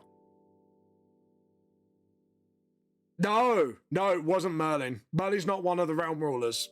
Merlin runs the round table, but remember Merlin was like, there's a lineage of Merlins. And the Merlin you met is not the Merlin you would have known back then. No, this is someone who was around, and the only reason she's as old as she is because she's one of the realm rulers. Because they can't, if you remember the law, they can't exactly die either naturally or whatever until they have a child who reaches a certain age as a failsafe.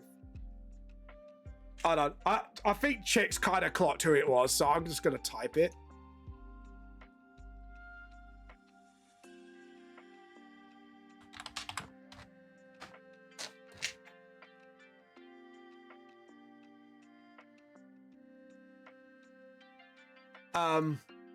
Chick, could you privately message me, tell me who you think it is?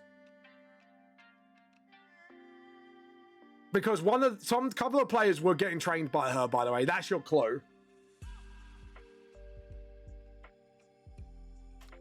But that to be honest, that law of, you know, they can't die until like that pass along. However, there is a fucking trade-off, which happens during like near the Cold War era.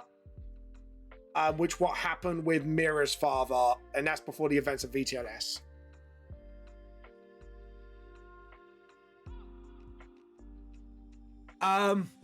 So essentially, Poppy, this is common knowledge law. Hold on. Let me DM you.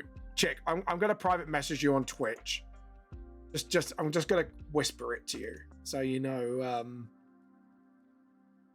Basically, then you'll know who I'm talking about. I'm sorry for the bad spelling, but hopefully you'll get who I'm talking about. Yeah, yesterday's D&D session was brilliant, Trix, and you did really well on it. Yeah, I'm talking to Chicks about VTLS lore. Yeah! She was the one who beat the shit out of him!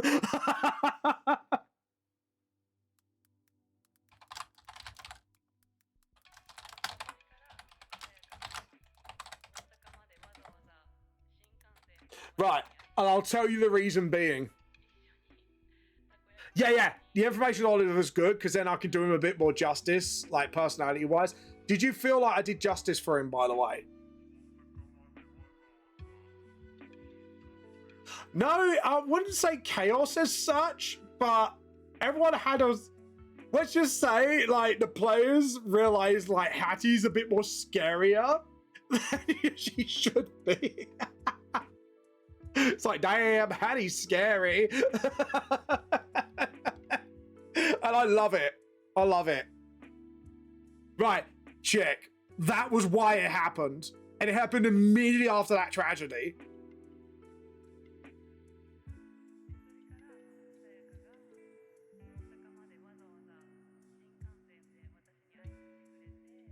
Yeah.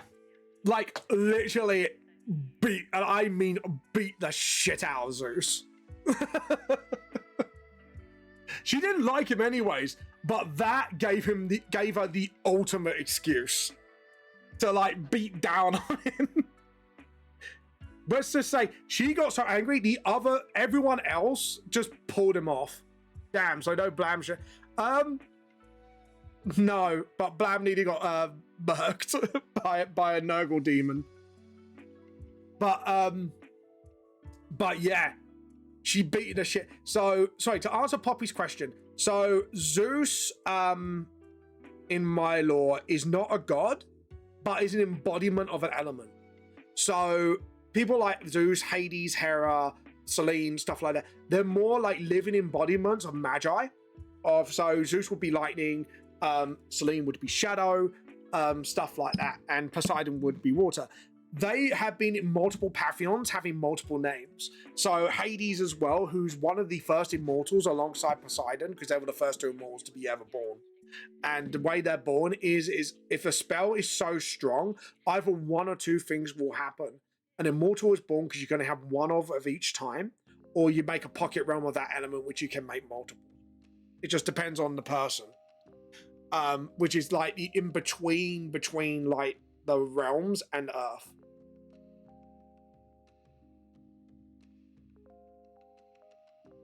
Yeah. Like Chaos Demon's like, I will always come back, shit eating grin, and is like, help me, Papa Nurgle, help me.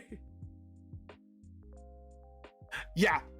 So that's why they pulled her off, because she always ended up killing him. Like, she just wanted to end the war, and she just lost her fucking shit. And that's why the Immortals split apart, because Hades wanted nothing to do with Zeus after the whole war, even though they were still a bit fringed anyways. Persephone's not an immortal, but demi-immortal. She was like made one by Gaia. Gaia passed away, sadly. That wasn't during the war. That was just there was a drought in the area, and Gaia gave her life for a Greek town because she cared about them a lot, which Persephone lived in. And with the last of her energy, gave Persephone that energy to make her a demi-immortal, because she saw Persephone as her daughter. Sorry, that was a really sad tale, but yeah. But she ended up meeting Hades that way. Hades was actually a bit of a gentleman, and it's just brilliant. So yeah, so Zeus is a bit of a dickhead. Zeus is actual like mythology accurate dickhead. He's arrogant as fuck, and he caused the Immortal Realm War in the first place. He actually caused that war because he said, no, I'm a god, which he isn't really. I'm this, I'm that. He had a temper tantrum when he found out the truth how the world works, and he just went to war. And some of the others followed, some of the others tried to prevent it or gone against him straight up. And then the tragedy happened. And it was like between the realm leaders and some of the immortals. And there was like Greek wars fought over it, and it just, shit happened. Boudica then lost her shit, basically. Sorry, spoiled it. But yeah, not relevant to the manga, but yeah. But that's like this is like deep lore shit you're all getting from me, guys. Like, it's not spoilers, but it's just deep fucking lore. Right, before I finish the stream, what I'm going to do is open up something else. We haven't worked on the TGRPG because we're more focused on getting the manga ready. But, hold on. VTS D&D. We will be changing how this works, by the way, mechanically, because, yeah, this is the beta. Yeah, we're just opening it. I don't care. Do it 300. We'll do 350 DPI. Just so you get to see what it looks like. But yeah, but the problem is, because I'm more focused on the book, hopefully if me and Blam and maybe some other people, the party was like thinking, nope, and Hattie was like, no, let's get to explore a new world and non-one few souls. Yeah, pretty much. I know I said that was me adding non-one a few souls. The way I look at my character creations perspective, like, you could go crazy. Another immortal is going to have to square up to them and challenge them to back down. Yeah, but like I said, the dates, I believe I put this war that the Three Kingdoms is about just happened after the Immortal Realm War. So yeah, that's why, like, you know, Ares was a bit of a lost soul at that point. It's like, well, if I haven't got the Pantheon and everyone split up because of it, because they're fed up with it, what else do I do? And then he found the Bay and became friends with him, and actually he became quite a little bit of a decent guy afterwards. Bit hot-headed, but yeah, due to his element, but yeah. So it's loading up the pages now, and we'll show you this before I stop streaming today, because I was planning to stop at 12. So this is all the stuff we've done so far. But yeah, so But yeah, you got that. But we will be changing how the main mechanics work because we're not going to do it D&D based anymore. I've decided like we are going to do it. I'm just got to try and find like the ages of the races when they came about because it has got like lore bits in here as well, but it needs to be like cleaned up a little bit. I think it's this one. Yes, here we go.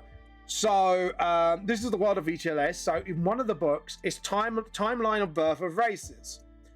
So this is before Stone Age, 3.2 million years ago backwards. Elves, dwarves, ghosts, Grim Reapers, because they're actually a race who help to keep the world balanced. Nymphs, Titans died out at the Bronze Age. So anything that dies out, I'll bracket when it died out. Randos. The way I'll look at my character... Yeah. Stone Age. So Cyclops is Dark Elves. That's elves that live in the Underdark, essentially.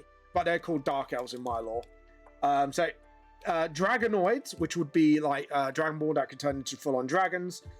Demons, giants died out in the 1900s.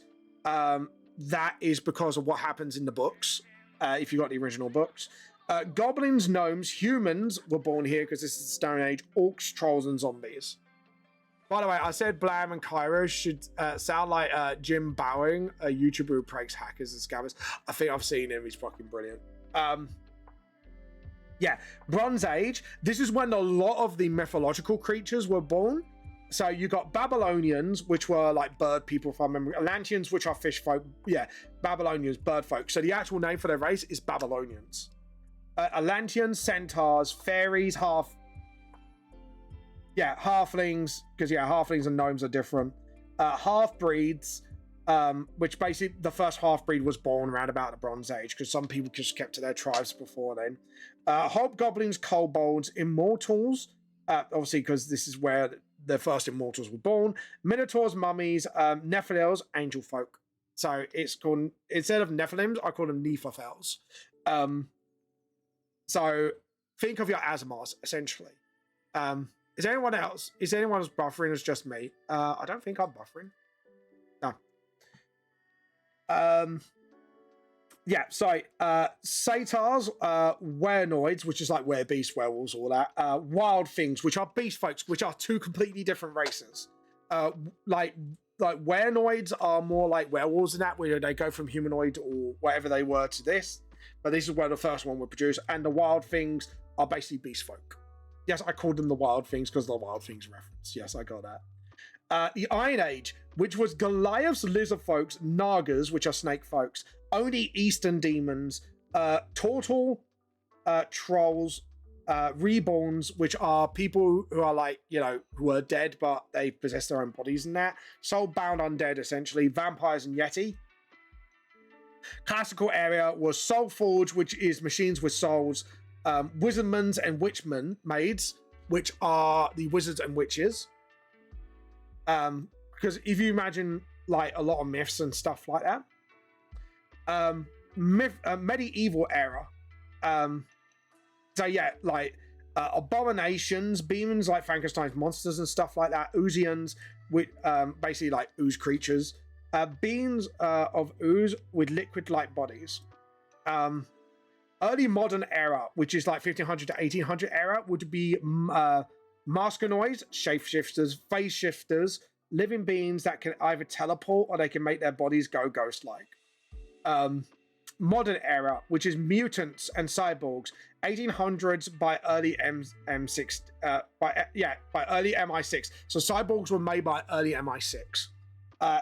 Psychics, which are not really a race, is more of Diginoids, AI 2010s, androids 1900s, and mod zombies 1940s, which is like just during the World War II, just after World War II, like during the World War II era. So like it's roughly when they were made. So yeah, that is literally the entire list of births of races, what's been going on. And you'll be playing during the Bronze Age, which would be the Three Kingdoms, which gives you so much more. So yeah, there you go. Right, so let's raid somebody else now. Thank you all for coming. But yeah, so If you want this PDF as a reference point, chick, I'm happy to swing it over, but it is a bit messy. So, yeah, there's so much lore in here, and I'm happy to people to look at it, basically. Right, let's give somebody a raid, shall we? Let's just go over to this for a moment. Let's press the raid button, see who's online. But anyways, guys, thank you so much for watching. Sorry I gave you so much lore dump. I know it was a lot, but I hope you enjoyed it. Nevertheless, like, oh god, I am buffering badly. Yeah, I might need to call my internet provider because I am getting a little fed up with that. We got Chiefy. Who we haven't done Chiefy in some time. Might have to give a raid. Let's see who else is around. See if there's anyone else who might be in the raiding mood. Let's do. I think we're gonna do Chiefy because we haven't done Chiefy in such a long time, and it'd be nice for me to sort of say hello to Chiefy. So it is. We are here to steal your Chiefy tea. Again, we are here to steal your Chiefy tea. Anyways, this is Vamp the Lost Soul, the truest morning, it seems. Guys, thank you all for coming today. Sorry if the Lord of the Rings ran and how can I put this? And my VCLS ran. I hope it was interesting to you. If you do have any more questions about lore, I'm happy to share what I can. But anyways, see you later, guys. Have fun. Tea for the tea cult. Tea for the tea cult. And we'll see you later. Bye.